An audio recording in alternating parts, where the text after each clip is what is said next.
After a long day's work, Thomas started to head home to tend the sheds to sleep, but it had already started to get dark. "I can't see a thing 2 inches from my buffers," Thomas said to his crew. "Don't worry, Thomas. We're almost there." "I hope," his driver replied. They came up to a switch track. They didn't know that the signalman had fallen asleep on the job and puffed down the wrong track. To make matters worse, the fog started to thicken. They stopped in what appeared to be a large warehouse, and Thomas's driver and fireman stepped out.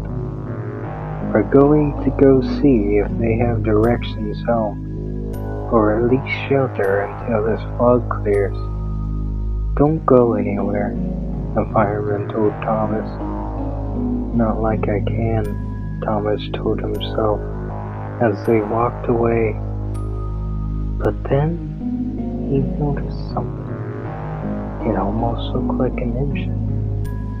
"Excuse me, where are we?" he asked them. No reply. He asked once more.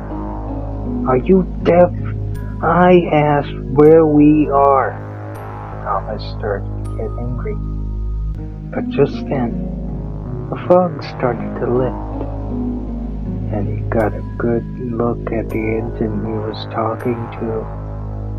It was a Bluebell Terrier engine, like Stephanie, but it was rusty and broken.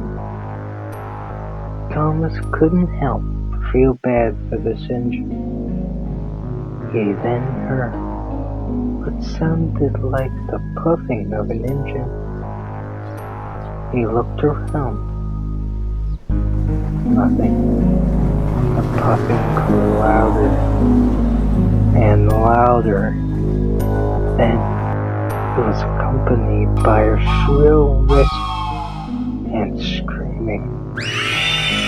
It sounded almost on top of him.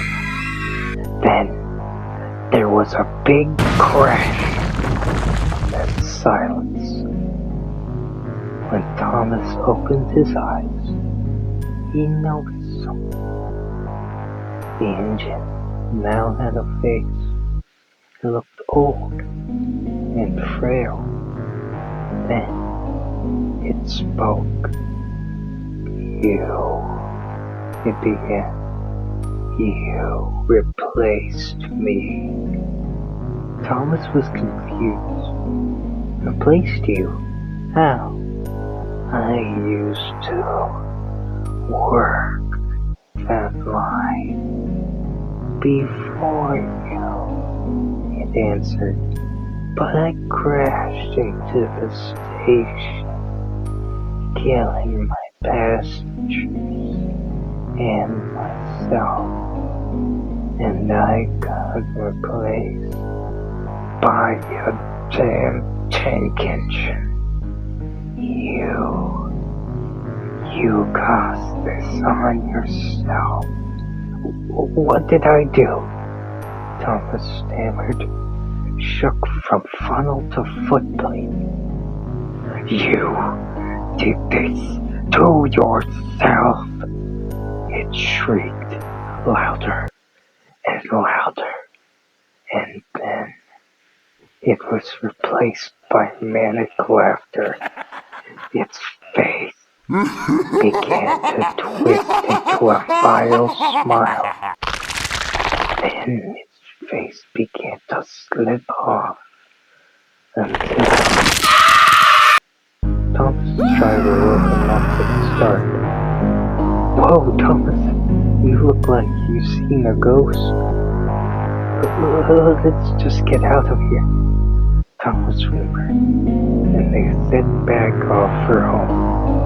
All night, Thomas could never get the image of that engine out of his head. The rust, the twisted face, and one word on its side tanks: